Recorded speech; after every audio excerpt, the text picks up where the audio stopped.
অভিষেকের হাত ধরে সুরেশ সাউ তৃণমূলে যোগ দিতে বিজেপি বলল আপদ বিদায় হয়েছে। বিজেপির ঝান্ডা ধরার লোক থাকবে না পাল্টা সুরেশের। গত কয়েকদিন ধরে জল্পনা চলছিল হুগলির সাংগঠনিক জেলা সহ সভাপতি সুরেশ সাউ তৃণমূলে যোগ দিতে পারেন।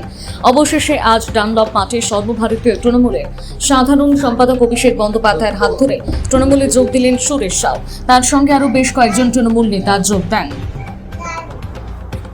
রবিবার হুগলির ডানলপ মাঠে প্রার্থীদের সমর্থনে জনসভা করেন অভিষেক বন্দ্যোপাধ্যায়। সেখানে সুরেশের হাতে তৃণমূলের দলীয় পতাকা তুলে দেন অভিষেক।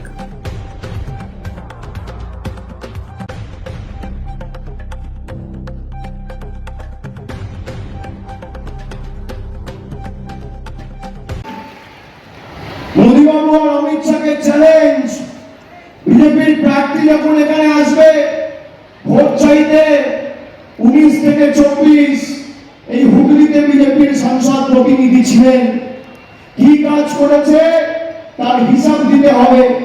যারা গভর্নিং দিন সরকারের কথা বলে, এখানে আমি চুচুড়া এবং সপ্তগ্রামে কতজন মায়েরা লক্ষ্মীর ভান্ডার পাচ্ছেন, কতজন খাদ্য সাথী পাচ্ছেন, কতজন কৃষক বন্ধু পেয়েছেন, কতজন যুব সাথী পাচ্ছেন, তার হিসেব আপনাদের দেবো। আমার চ্যালেঞ্জ, যদি বিজেপির ক্ষমতা থাকে তাহলে 12 বছর মোদী ক্ষমতায় যদি তথ্য পরিসংখ্যানের নিরিখে লড়াই করার ক্ষমতা থাকে, হুগলির যে কোনো মাঠে একটা মঞ্চ বাঁধুন, আপনি 12 বছর মোদীর রিপোর্ট কার্ড নিয়ে আসুন, আর আমি 15 বছরের মমতা ব্যানার্জির রিপোর্ট কার্ড নিয়ে যাব। ভোটারটা করে যদি মাঠের বাইরে না বাদ করতে পারি, আমার নাম অভিষেক বন্দ্যোপাধ্যায় নয়।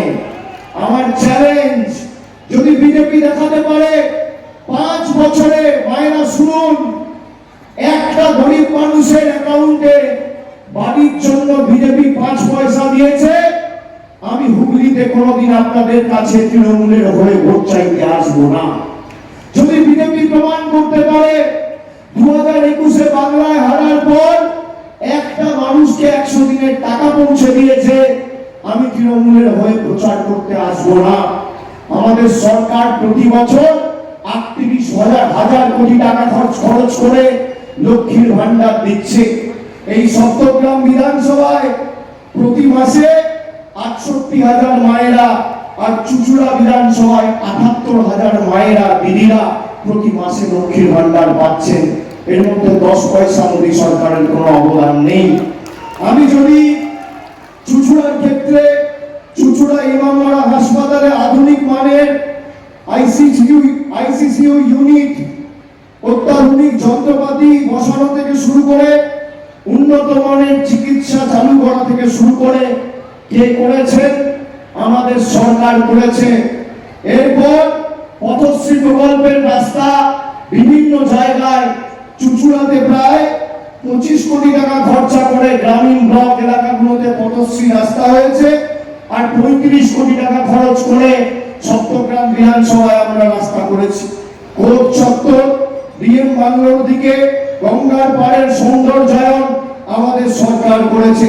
কোর্ট ময়দানে ইন্ডোর স্টেডিয়াম হয়েছে। ব্যান্ডেল, দেবানন্দপুর, কোদালিয়া 1, কোদালিয়া 2 এর পঞ্চায়েতগুলিতে পাড়ায় সমাধানে অনেক নতুন রাস্তার নির্মাণের কাজ হয়েছে। এখানে লকেট দেবী যখন সাংসদ ছিলেন, তখন চুচুড়া স্টেশনে রেল ওভারব্রিজ করার প্রতিশ্রুতি দিয়েছিলেন, আজ অবধি কেন্দ্র সরকার করেনি। আমি আপনাদের বলি, মায়েরা শুনে রাখুন, এই বিজেপি বাংলায় মিথ্যে টক দিয়ে মানুষকে বিভ্রান্ত করার চেষ্টা করছে। 2019 সালে রাম মন্দিরের নামে ভোট চেয়েছিল ধর্মের উস্কানি দিয়ে। আজকে সেই অযোধ্যা, যেখানে রাম মন্দির হয়েছে, ভারতীয় জনতা পার্টিকে প্রত্যাখ্যান করেছে।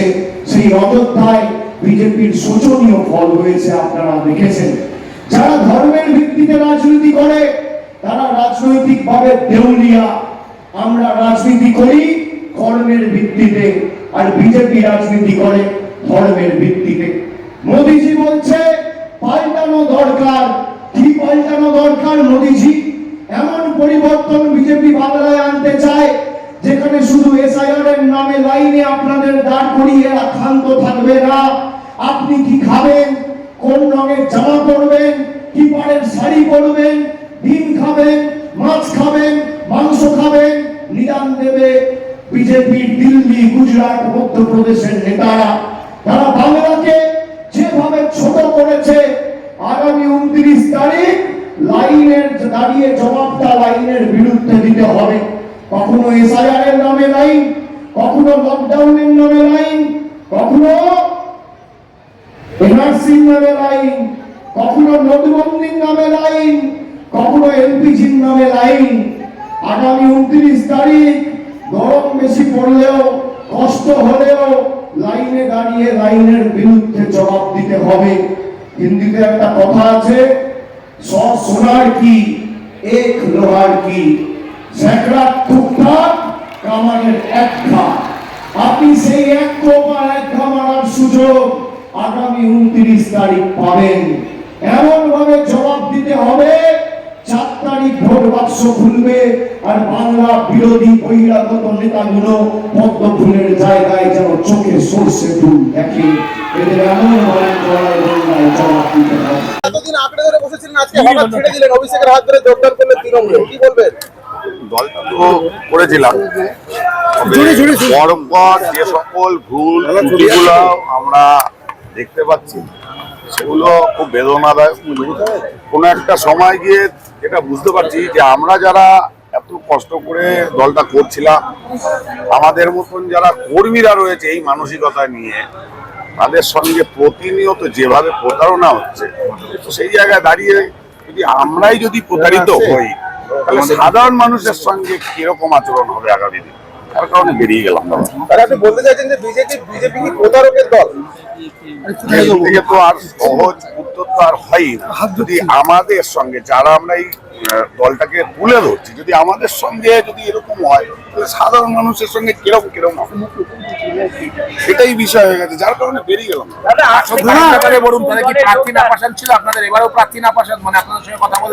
সমস্যা প্রার্থীর উপর নয়, সমস্যা হচ্ছে চিন্তাধারার উপর।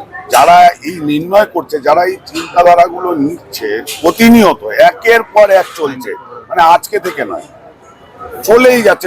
আমরা ভাবছি এই বোধহয় একটু শিক্ষা নেবে ভুল থেকে, দেখছি ভুল থেকে শিক্ষা নিচ্ছে না, প্রতিনিয়ত এই ভুল চালিয়ে যাচ্ছে। তো এই ভুল চালিয়ে যাচ্ছে, অবশ্যই আমাদের মামাটি সরকারের কাছে মুখ তুলে পড়ছে, আবার পড়বে, এই ভুলের জন্য আবার পড়বে। কারণ কর্মীদের সঙ্গে যদি এরকম আচরণ করে, মানুষের জবাব দেবে। কি নিশ্চিত, কি মনে করছেন কেমন ফলাফল হবে? আপনার কি মনে হচ্ছে আজকের এই যোগদান দেখে? আপনার কি মনে হচ্ছে আজকে এই যে আমাদের দাদা যে এই এতগুলো কথা এখানে বলে গেল, তার পরিপ্রেক্ষিতে মানুষের যে উৎসাহ দেখে? সাতটা যে আমাদের এই হুগলি সাংগঠনিক জেলা, যে দৃষ্টিতে আমরা দেখতাম, এর ভেতরে একটা সিটও বিজেপির কপালে আগামী দিনে নাই। গৌতম দা খুব ভালো লোক, 2021-এও দুর্ভাগ্য এই চিন্তাধারার জন্য ওনাকে শূন্য নিয়ে ঢুকতে হয়েছে, 26-এ ওনাকে শূন্য নিয়েই ঢুকতে হবে।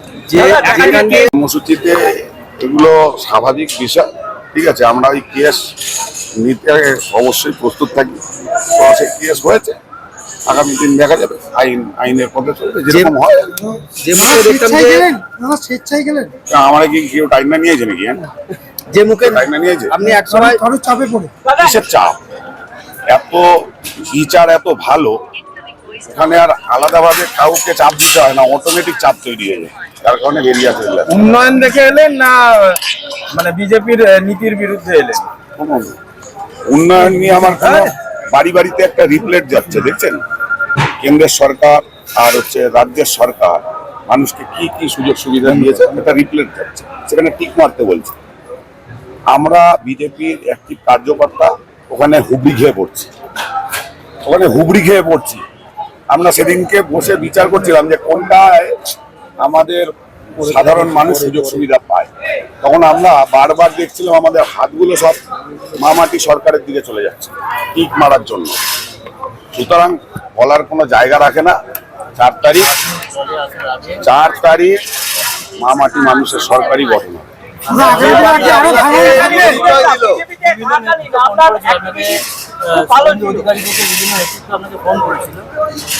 তারা তাদের কর্তব্য করেছে, যখন এই ফোনটা অনেক আগে করা উচিত ছিল, সংশোধন অনেক আগে করা উচিত ছিল, আর এই সংশোধনগুলো হলো না, যার ফল শুধু আজকে আমি বলে নয়, আগামী দিন দলের পতাকা ধরার লোক খুঁজতে হবে।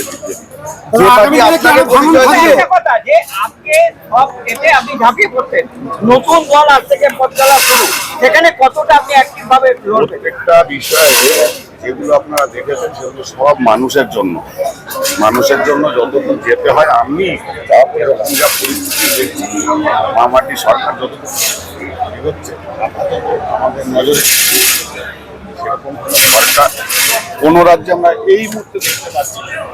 সব কিছু তালমিল করেই 13 বছর ধরে দলটা করেছি, সব কিছু ট্যালি করে তবে আজকে মঞ্চে এসেছে, ঠিক আছে না? এমনি এমনি আসিনি। আপনারা সবথেকে বড় প্রমাণ যে কিভাবে আমরা দল করে গেছি। আমাদের যদি ঠকায় সেই দল কোনোদিনও ক্ষমতায় আসবে না। প্রচারে দেখা যাবে? কেন দেখা যাবে? আগামী দিনে কি ভাঙন? আমি যেটা বললাম, আমরা 100% দিতে প্রস্তুত আছি, তুমি ইউজ করো আমাদের। আগামী দিনে কি ভাঙন অব্যাহত থাকবে বিজেপিতে? আবার বললাম পতাকা ধরার লোক খুঁজতে হবে, কিন্তু এইরকম টেন্ডেন্সি থাকে। সুরেশ দাঁড়া তো বিজেপি করতেন, সুরেশ দাঁড়া তো বিজেপি করতেন, একটু আপনারা পিছিয়ে নিন, আমি জোরে বলবো, অমাইক গলা সুরেশ দাঁড়া তো বিজেপি করতেন। এখন বিজেপি একটা মূল নীতি নিয়ে গোটা ভারতবর্ষে চলে, তার মধ্যে একটা প্রধান নীতি হচ্ছে ধরুন হিন্দুত্ববাদের নীতি, আমরা জানি। আচ্ছা আমার একটা কথা বলুন, যে হুমায়ুন কবির প্রকাশ্যে মুর্শিদাবাদে বলেছিল 70 নিশ্চয়ই এখনো যখন চা খেতে যাবো আপনাদের তো ডেকে যাবো না, কারণ এখন তো এই দিক থেকে বেরোলে ওই মাথায় ওনার বাড়ি, ঠিক আছে, আশেপাশে। তো এমনিতেই আমি যখন আমার গাড়িটা নিয়ে বেরোই, সুরেশদার গাড়ি ওখানে রাখা থাকে, ঠিক আছে।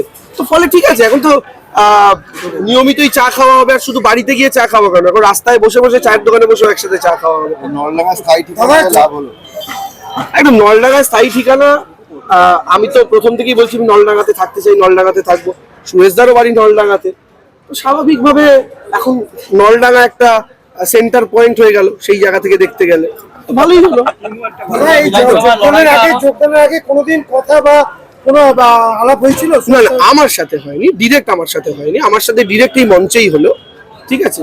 তবে মানে বিভিন্ন মাধ্যমে আমাদের কথাবার্তা অবশ্যই চলেছে, আমরাও তাদেরকে অনুরোধ করেছি আপনারা আসুন, তাদেরও ইচ্ছা ছিল আসার। সবাই মিলে এটা দু তরফেরই যৌথ উদ্যোগে এই ব্যাপারটা হয়েছে। কি যাতায়াতের পথে দেখা হয়েছিল কোনো সময়? না না না না, সেভাবে দেখা হয়নি। আপনি যেটা বললেন যে প্রার্থী হওয়ার আগে কথা হয়েছিল না প্রার্থী হওয়ার পরে কথা হয়েছিল? কার প্রার্থী হওয়ার পরে? সঙ্গে আপনার? আমার, আমি তো টিকিট ঘোষণা 40 মিনিট আগে জানতে পারি যে আমি চুচুড়ায় দাঁড়াচ্ছি। আমার কি করে তার আগে কথা হবে? হ্যাঁ, সেটা সম্ভব নয়। এখন বিজেপি একটা মূল নীতি নিয়ে গোটা ভারতবর্ষে চলে, তার মধ্যে একটা প্রধান নীতি হচ্ছে ধরুন হিন্দুত্ববাদের নীতি, আমরা জানি।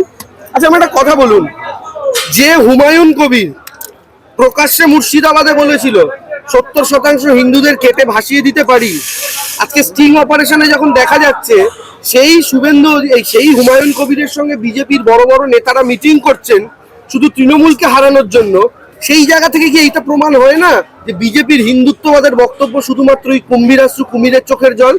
ভোটে জেতার জন্য তারা যারা হিন্দুদের কেটে ভাসিয়ে দেওয়ার কথা বলে তাদের সঙ্গেও সমঝোতা করতে পারে। এই জিনিসগুলো কি এনাদের মতো মানুষেরা দেখছেন না? এদের মনে প্রভাব পড়ছে না? এনারা তো অটল বিহারী বাজপেয়ী থেকে শুরু করে একটা পুরনো সময়ের আদর্শ নিয়ে দলটা করতেন, সেই দল কি আজকে নরেন্দ্র মোদী, অমিত শাহের হাত ধরে আছে? নেই তো। ভারতবর্ষের মাটিতে আজকে গরিব মানুষ, মধ্যবিত্ত মানুষের জন্য যে উন্নয়নের কথা বলে বিজেপি এসেছিল, সেগুলো কি করতে পেরেছে, না কিছু শিল্পপতিদের শূন্যর জন্য শুধু কাজ করেছে? একটা দল তো আলটিমেটলি, সব রাজনৈতিক দলেরই উদ্দেশ্য, রামকৃষ্ণদেব বলেছিলেন যত পথ তত পথ, সবার উদ্দেশ্য মানুষের ভালো করা। নীতি প্রত্যেকের আলাদা, রাস্তা প্রত্যেকের আলাদা, কিন্তু একটা রাজনৈতিক দলের রাস্তাটা যদি উন্নয়নের দিকে, গরিবের উন্নয়নের দিকে না গিয়ে শুধু শিল্পপতিদের উন্নয়নের দিকে যায়, তাহলে সেই দলকে ভালোবেসে যারা দল করতেন তারা তো স্বাভাবিকভাবে তারা সঠিক রাস্তাটা চুজ করে নেবেন না। অটল বিহারী বাজপেয়ীর মতো মানুষ মমতা বন্দ্যোপাধ্যায়ের টালির বাড়িতে গেছিলেন, মাথা নিচু করে ঢুকেছিলেন, সোজা হয়ে দাঁড়ালে মাথা ঠোকা লেগে যেত। মমতা বন্দ্যোপাধ্যায় তার মতো মানুষের সঙ্গে কাজ করেছেন, মমতা বন্দ্যোপাধ্যায় ইন্দিরা গান্ধীর মতো মানুষের সঙ্গে কাজ করেছেন। এই যে পুরনো মানুষগুলো যারা এই বিজেপি দলটাকে তৈরি করেছিল, বিজেপি দলটাকে চিনিয়েছিল, তাদের আদর্শ নিয়ে আজকে বিজেপি চলছে কোথায় আপনি বলুন না? বাংলার মাটিতেও যে পুরনো মানুষগুলো যারা চিনিয়েছিল তাদের আদর্শ নিয়ে চলছে কোথায়? আজকে আমাদের দল থেকে কিছু মানুষ যারা আমাদের দলে জায়গা পায়নি বলে চলে গেছিল, যাদের বিরুদ্ধে দুর্নীতির অভিযোগ ছিল, সেই মানুষগুলো আজকে বিজেপির মাথায় গিয়ে বসেছে। 2000 এর আগে এইখানের মাটিতে সুরেশ দ্বারা প্রথম থেকে দল করছেন। আমি আপনাদের জিজ্ঞেস করছি, 2026-এর বিধানসভা নির্বাচনে এই সুরেশ দা 2024-এর লোকসভায় পরিশ্রম করেছে বিজেপির হয়ে, 21-এর বিধানসভায় পরিশ্রম করেছে, 19-এর লোকসভায় পরিশ্রম করে গোটা হুগলি জেলাকে বিজেপির হাতে তুলে দিয়েছিল। তাদের প্রাপ্তিটা কি হলো? আজকে যখন তারা বুঝতে পারলো যে সেই মানুষটা কষ্ট পেয়েছেন, রেগে আছেন, তখন একটা ললিপপ ধরিয়ে দিল ভাইস প্রেসিডেন্টের। তো সেই ভাইস প্রেসিডেন্টটা কেন আগে করেননি? কেন 10 দিন, 15 দিন, 20 দিন, 3 মাস, 4 মাস, 5 মাস আগে করেননি? যখন বুঝতে পারলেন এখন ভোটে খাটিয়ে নিতে হবে, ঠিক তখন ভাইস প্রেসিডেন্টের পজিশনটা দিলেন। এগুলো অসম্মান, এগুলো অপমান। তো সেই অপমান বুঝে চিনে চলে এসছেন। এই ভোটের আগে একটা বড় সংখ্যায় বিজেপি কর্মীরা আপনার দলে এলো, আপনার অ্যাডভান্টেজ। না, এখন তারা আমাদের পরিবারের সদস্য।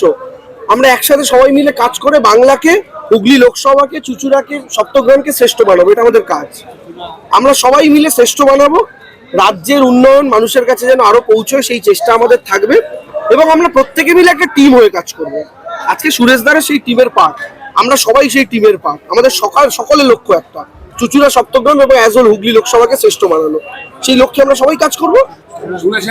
কথা বলছি, চুচুড়া বিধানসভার লড়াই আমাদের সহজ ছিলই। আমাদের দাদারা আমাদের সঙ্গে যোগ দেওয়ার জন্য যেটা হলো, আমরা আরো বড় ব্যবধানে জয়টা নিশ্চিত করলাম। বিজেপিকে আরো বড় ব্যবধানে, বাংলা বিরোধী শক্তিকে আরো বড় ব্যবধানে আমরা শিক্ষা দিতে পারবো এবং সেই লড়াইতে আমরা কয়েকজন সৈনিক ছিলাম। আমাদের পাশে আমরা একজন আরো বড় সহযোদ্ধাকে আমাদের সাথে পেলাম। ঠিক আছে, না, আমার এ বিষয়ে কিচ্ছু বলার নেই। পার্টি নেতৃত্ব, রাজ্য এবং কেন্দ্র সবসময় আমার পাশে ছিল। আমি সবসময় দলের পাশে ছিলাম। দল আমার কাছে শেষ কথা। আগে আমার দেশ, তারপর আমার দল, তারপর আমার ব্যক্তি ইমেজ। হতে পারে কিছু সময় হয়তো রাজনৈতিকভাবে আমি ফোকাসের বাইরে ছিলাম, কিন্তু আদর্শে টিকে থাকলে দল সবসময় কাউকে না কাউকে কিছুভাবে দেখেছে। আর আমার দলের প্রতি বিশ্বাস ছিল, আস্থা ছিল, তাই আমি এতদিন লড়াইয়ে টিকে থাকতে পেরেছিলাম। আর যারা এত ক্ষমতাসীন, এত কিছু, যে ব্যক্তিকে নিয়ে এত আলোচনা, এখনো তো 15 দিন হয়নি যে আমি প্রার্থী হিসেবে ঘোষণা হয়েছে। আর একটা প্রার্থী, তার পরিচিত তো অনেক প্রার্থী হয়েছে। শুধুমাত্র একটা বিধানসভার প্রার্থীর জন্য দলত্যাগ, তাহলে তার রাজনৈতিক আইডিওলজি কি? আমার যা মনে হয়, তিনি বুঝতে পেরেছিলেন বিজেপিতে থেকে তার ব্যবসাটা আর চলবে না। তিনি একবার বলেছেন যে আমার ব্যবসা ক্ষতি হয়ে যাচ্ছে। তার ব্যবসার যদি ক্ষতি হয়ে থাকে, আমি জাস্ট তাকে একটা প্রশ্ন করতে চাই আপনাদেরকে। তিনি বিজেপির আমাদের টার্মের পর, তিনি বিজেপির সাধারণ সম্পাদক এবং যুব সভাপতি হওয়ার পর দেখা যায় তার বেড়ার বাড়ি বিশাল অট্টালিকায় পরিণত হয়েছে। তিনি কি ব্যবসা করেন একটু যদি তিনি আপনাদের মাধ্যমে, মিডিয়া বা সমাজ মাধ্যমে জানান, আমার কার্যকর্তারা মনে হবে যে না, তার সত্যিই কিছু আছে। এবং শুধু তাই নয়, ইনকাম ট্যাক্স রিটার্নটাও তিনি যেন একবার সমাজ মাধ্যমে দেন। আমরা বুঝবো যে কষ্টার্জিত পয়সায় সে তার এই ইমারতকে খাড়া করেছে। এটা যেন না দেখতে হয়, তিনি যদি দেখাতে না পারেন, তাহলে আমাদের কাছে এটাই মনে হবে যে তিনি বেইমানির পয়সা এগুলো করেছেন, পার্টিকে বিক্রি করে করেছেন। আপনি বলছেন আপদ বিদেয় হয়েছে, এর থেকে আমার একটাই ট্যাগ লাইন, আপদ বিদেয় হয়েছে। খুব ভালো লাগলো, কারণ আমার কোথাও একটা মনে হতো যে অভিষেক বন্দ্যোপাধ্যায় ইনফরমেটিভ। আমার পার্টির পক্ষ থেকে যদি বলতে হয়, আমি বলবো আপদ বিদেয় হলো। তার কারণ সে কোনোদিনই পার্টির সম্পদ ছিল না। গত লোকসভা নির্বাচনে লকেট চ্যাটার্জি হারবার কতগুলো কারণের মধ্যে মূল কারণ ছিল এদের বিরোধিতা। পার্টি নেতৃত্ব, রাজ্য এবং কেন্দ্র সবসময় আমার পাশে ছিল। আমি সবসময় দলের পাশে ছিলাম। দল আমার কাছে শেষ কথা। আগে আমার দেশ, তারপর আমার দল, তারপর আমার ব্যক্তি ইমেজ। হতে পারে কিছু সময় হয়তো রাজনৈতিকভাবে আমি ফোকাসের বাইরে ছিলাম, কিন্তু আদর্শে টিকে থাকলে দল সবসময় কাউকে না কাউকে কিছুভাবে দেখেছে। আর আমার দলের প্রতি বিশ্বাস ছিল, আস্থা ছিল, তাই আমি এতদিন লড়াইয়ে টিকে থাকতে পেরেছিলাম। আর যারা এত ক্ষমতাসীন, এত কিছু, যে ব্যক্তিকে নিয়ে এত আলোচনা, এখনো তো 15 দিন হয়নি যে আমি প্রার্থী হিসেবে ঘোষণা হয়েছে। আর একটা প্রার্থী, তার পরিচিত তো অনেক প্রার্থী হয়েছে, তা শুধুমাত্র একটা বিধানসভার প্রার্থীর জন্য দলত্যাগ, তাহলে তার রাজনৈতিক আইডিওলজি কি? আমার যা মনে হয় তিনি বুঝতে পেরেছিলেন বিজেপিতে থেকে তার ব্যবসাটা আর চলবে না। তিনি একবার বলেছেন যে আমার ব্যবসা ক্ষতি হয়ে যাচ্ছে। তার ব্যবসার যদি ক্ষতি হয়ে থাকে, আমি জাস্ট তাকে একটা প্রশ্ন করতে চাই আপনাদেরকে। তিনি বিজেপির মানে আমাদের টার্মের পর তিনি বিজেপির সাধারণ সম্পাদক এবং যুব সভাপতি হওয়ার পর দেখা যায় তার বেড়ার বাড়ি বিশাল অট্টালিকায় পরিণত হয়েছে। তিনি কি ব্যবসা করেন একটু যদি তিনি আপনাদের মাধ্যমে, মিডিয়া বা সমাজ মাধ্যমে জানান, আমার কার্যকর্তারা মনে হবে যে না, তার সত্যিই কিছু আছে। এবং শুধু তাই নয়, ইনকাম ট্যাক্স রিটার্নটাও তিনি যেন একবার সমাজ মাধ্যমে দেন, আমরা বুঝবো যে কষ্টার্জিত পয়সায় সে তার এই ইমারতকে খাড়া করেছে। এটা যেন না দেখতে হয়, এবং তিনি যদি দেখাতে না পারেন, তাহলে আমাদের কাছে এটাই মনে হবে যে তিনি বেইমানির পয়সা এগুলো করেছেন, পার্টিকে বিক্রি করে দিয়েছেন। আপনি বলছেন 100% তাকে যে আদেশ বা নির্দেশ ওদিক থেকে দেওয়া হতো, তিনি বিজেপিতে ছিলেন, কিন্তু তৃণমূলের কথায় তিনি বিজেপিকে পরিচালিত করেছেন। শরীরটা বিজেপিতে, মনটা তৃণমূলে। 100%। সেটা কার সঙ্গে পরিচালনা করে? আপনারাও জানেন, আমি কারোর ব্যক্তিগত নাম বলতে চাই না। এ বেরিয়ে গেছে বলে আপনারা আগেও আমার কাছে অনেক কিছু জানতে চেয়েছেন, আমি বলিনি একটাই কারণ, যতক্ষণ সে দলে ছিল আমার তার বিরুদ্ধে বলবার কিচ্ছু নেই। কিন্তু সে দলের ক্ষতি করেছে, দল তাকে রিজেক্ট করেছে। আমার মনে হয় এই ধরনের ব্যক্তি দলে যদি থাকতো, হয়তো আমাদের অন্যান্য বিধানসভায় কিছু আরো সমস্যা হতো। চলে গেছে, আমার মনে হয় দল আরো শক্তিশালী হবে।